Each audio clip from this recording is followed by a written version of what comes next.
है हेलो।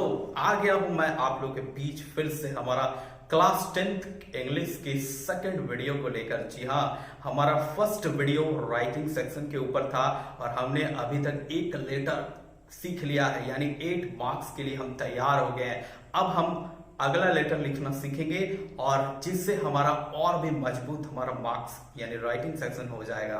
तो चलिए सबसे पहले हम सिलेबस को कवर करते हुए अपने अगले लेटर की ओर जाते हैं, लेकिन इसके लिए मैं इस ग्राफिक्स दुनिया से आपको कंप्यूटर की दुनिया में ले जाऊंगा, यानी कंप्यूटर स्क्रीन पर आपको मैं समझाने वाला हूं हमारे क्लास 10th इंग्लिश का सेकंड लेटर। तो चलिए चलते हैं। लेटर राइटिंग हम स्टार्ट कर चुके हैं और अकॉर्डिंग टू आवर सिलेबस आज हम सेकेंड लेटर लिखना सीखेंगे। आज का हमारा लेटर है write a letter to the municipal commissioner, अर्थात एक लेटर लिखना है म्युनिसिपल कमिश्नर को, यानी complaining about dirt and filth lying around the colony. आपके मोहल्ले में यानी आपका जो कॉलोनी है वहाँ कूड़ा करकट का अंबार पड़ा हुआ है, जिसकी शिकायत के संबंध में एक लेटर लिखना है। कई बार क्या होता है कि जब हम किसी टाउन में रहते हैं या किसी शहर में रहते हैं तो हम देखते हैं कि वहाँ के जो स्ट्रीट होते हैं बहुत ही कूड़ा करकट से भरे हुए होते हैं, क्योंकि बहुत सारे लोग गार्बेजेस स्ट्रीट पर ही फेंक देते हैं। इन दैट केस जो वहाँ की म्युनिसिपल कमीशन होती है यानी जो नगर निगम होती है, उनका ये दायित्व होता है कि टाइम टू टाइम इन सारे कूड़ा करकट की सफाई किया करे। लेकिन कई बार जो कर्मचारियाँ होते हैं वो सेल्फिश होते हैं, जिस वजह से टाइम से उनका क्लीनिंग नहीं करते हैं और बीमारियों का कारण भी ये बन जाता है। तो इस संबंध में आपको एक लेटर लिखना है म्युनिसिपल कमिश्नर को, ताकि शिकायत करते हुए कि आपके मोहल्ले में कूड़ा करकट बहुत दिनों से पड़ा हुआ है और इसकी सफाई नहीं की गई है। तो चलिए स्टार्ट करते हैं लेटर को लिखना। कोई भी लेटर का जब बिगनिंग हम करते हैं, स्टार्टिंग करते हैं, तो हमें यह पता होना चाहिए कि हमारा जो लेटर है वो फॉर्मल लेटर है कि इनफॉर्मल लेटर। अभी तक हमने सीखा कि कोई भी जो ऑफिशियल लेटर होता है यानी जो कार्यालय संबंधी होता है, ऐसे लेटर्स को हम फॉर्मल लेटर्स कहते हैं। और जैसे कोई भी हम सगे संबंधी को लिखते हैं यानी पर्सनल लेटर्स जो होते हैं, जैसे to friend, to father, to brother, ऐसे लेटर्स को हम इनफॉर्मल लेटर्स कहते हैं। तो यहाँ पर बात हो रही है म्युनिसिपल कमिश्नर की, अर्थात नगर निगम की। तो जिस वजह से ये एक ऑफिशियल लेटर है तो इस लेटर को हम फॉर्मल लेटर कहेंगे, अर्थात औपचारिक पत्र।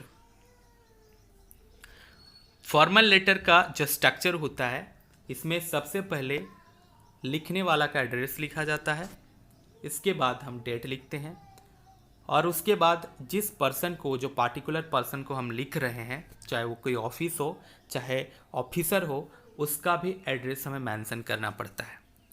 इसके ठीक नीचे हमें सब्जेक्ट मेंशन करना पड़ता है और तब हम ग्रीटिंग लिखते हैं और फिर लेटर का बॉडी स्टार्ट करते हैं। तो चलिए इस लेटर को लिखना हम स्टार्ट करते हैं। मैंने पहले से ही लिख कर रखा है क्योंकि आपको समझने के लिए सुविधा हो और समय का हमारा कुछ बचत हो। तो हमने लिखा है, देखिए, एग्जामिनेशन हॉल EMRS सलगड़ी। मैंने एक पार्टिकुलर एग्जामिनेशन सेंटर का नाम यहाँ पर मेंशन किया है क्योंकि जो स्टूडेंट होता है वो बेसिकली एग्जामिनेशन हॉल से ही लिखना किसी लेटर को शुरू करता है। तो आप चाहें तो पार्टिकुलर जो आपका एक्चुअल एड्रेस है उसको भी मेंशन कर सकते हैं, जहाँ पर आपका डर्ट एंड फिल्थ का अंबार फैला हुआ है, कूड़ा करकट का जो अंबार है वो पड़ा हुआ है, उस पार्टिकुलर जगह यानी एक्चुअल प्लेस का भी आप मेंशन कर सकते हैं। ज़्यादा बेटर होता है कि एक स्टूडेंट अगर कोई परीक्षा में लेटर लिख रहा है तो एग्जामिनेशन हॉल को वो मेंशन करता है तो ज़्यादा बेटर होता है, लेकिन कोई ज़रूरी नहीं है। हम चाहें तो पार्टिकुलर अपना जो वास्तविक एड्रेस है उसको भी हम मेंशन कर सकते हैं। इसके ठीक नीचे हमने डेट लिखा है 17 अप्रैल 2020। आप चाहें तो कोई भी जो एक्चुअल डेट है, जिस डेट पर आप लेटर को लिखोगे उस डेट को मेंशन करोगे तो वो ज़्यादा बेटर होगा। हमने एग्जाम्पल के लिए एक डेट लिया है, आप चाहे तो कोई भी अनदर डेट भी यूज कर सकते हैं। इसके ठीक नीचे हमने म्युनिसिपल कमिश्नर का एड्रेस लिखा है, क्योंकि म्युनिसिपल कमिश्नर को हम लिख रहे हैं तो हम कह सकते हैं म्यूनसिपल कमिश्नर बुंडू। यहाँ पर इस एड्रेस की जगह पर आप अनदर एड्रेस भी लिख सकते हैं, आप रांची लिख सकते हैं, आप अपने एड्रेस का जो म्यूनसिपल कमिश्नर है उसको लिख सकते हैं, आप जमशेदपुर लिख सकते हैं, या फिर आउट ऑफ झारखंड भी आप कोई एड्रेस लिख सकते हैं। हमने एक लोकल एड्रेस को यहाँ मेंशन किया है क्योंकि इनसाइड द झारखंड हम रहते हैं। आप चाहें तो कहीं का भी एड्रेस को मेंशन कर सकते हैं जहाँ से आप इस पत्र को लिखना चाहते हैं। तो ये हेडिंग पार्ट जो है हमने अभी तक लिखा है। उसके बाद हम इस लेटर का सब्जेक्ट लिखेंगे। सब्जेक्ट हमें मेंशन करना पड़ता है क्योंकि जो ऑफिसर रहता है वो पार्टिकुलर जो टॉपिक है उसको ध्यान देना चाहता है, उनके पास जो समय है वो कम रहता है, जिस वजह से कई बार लॉन्ग एक्सप्लेन्ड लेटर्स को वे उतना ध्यान से नहीं पढ़ते हैं, बस सब्जेक्ट को देखकर ही वो समझ जाते हैं। तो जिस वजह से हमें सब्जेक्ट मेंशन करना काफ़ी इंपॉर्टेंट हो जाता है। तो सब्जेक्ट हमने लिखा है complaint about dirt and filth lying around the colony, यानी मोहल्ले में जो कूड़ा करकट का अंबार फैला हुआ है उसके शिकायत के संबंध में। तो यहाँ पर जो हमने कंप्लेनिंग की जगह कंप्लेंट का यूज किया है, आप चाहें तो कंप्लेनिंग का भी यूज कर सकते हैं। कंप्लेनिंग का ही जो नाउन फॉर्म होता है वो कंप्लेंट होता है, दोनों का मीनिंग सेम होता है। आप चाहे तो कंप्लेंट का यूज कर सकते हैं या कंप्लेनिंग का। तो complaint about dirt and filth lying around the colony, मोहल्ले में कूड़ा करकट का जो अंबार फैला हुआ है उसके संबंध में हम किसको लिख रहे हैं, तो म्यूनसिपल कमिश्नर को। फिर हम ग्रीटिंग स्टार्ट करेंगे। तो ग्रीटिंग में हम रेस्पेक्टेड सर यानी आदरणीय महाशय से स्टार्ट कर सकते हैं।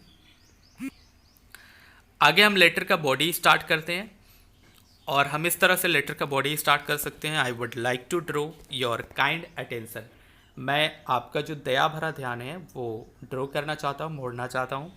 Towards insanitary condition of our colony, हमारे मोहल्ले में जो अस्वच्छ स्थिति बनी हुई है इसकी ओर मैं आपका ध्यान मोड़ना चाहता हूँ।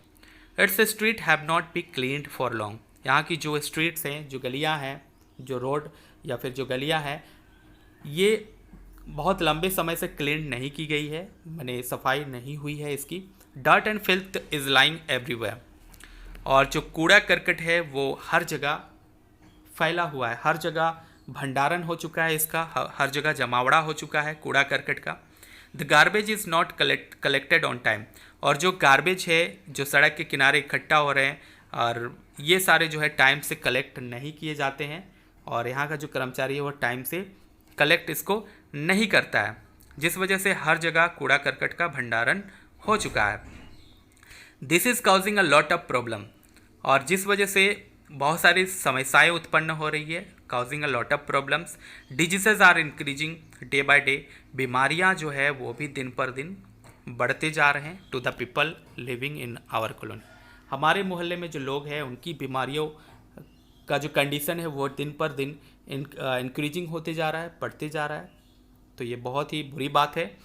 The garbage is lying on the street has become a breeding ground for mosquitoes and flies, और जो गार्बेज जो कूड़ा करकट जो जमा हो गया है स्ट्रीट पर, यानी जो गलियां हैं या सड़क के आसपास जो जमा हो गए हैं गार्बेज कूड़ा करकट जो जमा हो गए हैं, has become a breeding ground for mosquitoes and flies, यानी जो मच्छर है, मच्छर और मक्खियां हैं उनका एक प्रजनन क्षेत्र बन चुका है। यानी बहुत ज़्यादा मच्छर और जो मक्खियां हैं यहाँ से उत्पन्न हो रहे हैं।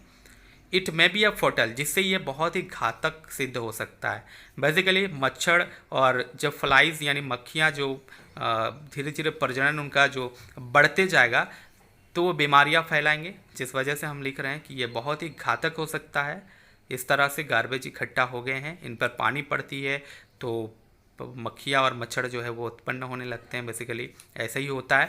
Please do something to revive us from this problem, कृपया कुछ कीजिए हमें रिवाइव करने के लिए, यानी इससे निकालने के लिए, इससे नया जन्म देने के लिए, बेसिकली हम कह सकते हैं इससे राहत दिलाने के लिए, फ्रॉम दिस प्रॉब्लम, इस समस्या से राहत दिलाने के लिए हमें कुछ कीजिए। We hope for an earliest action, हम आशा करते हैं कि आप जल्द से जल्द एक्शन लीजिएगा, जल्द से जल्द कार्य कीजिएगा। थैंकिंग यू योर्स फेथफुली, आपको पुनः धन्यवाद देते हुए आपका विश्वासीय आदित्य कुमार। आप चाहें तो यहाँ पर अपना एक्चुअल नाम भी मेंशन कर सकते हैं।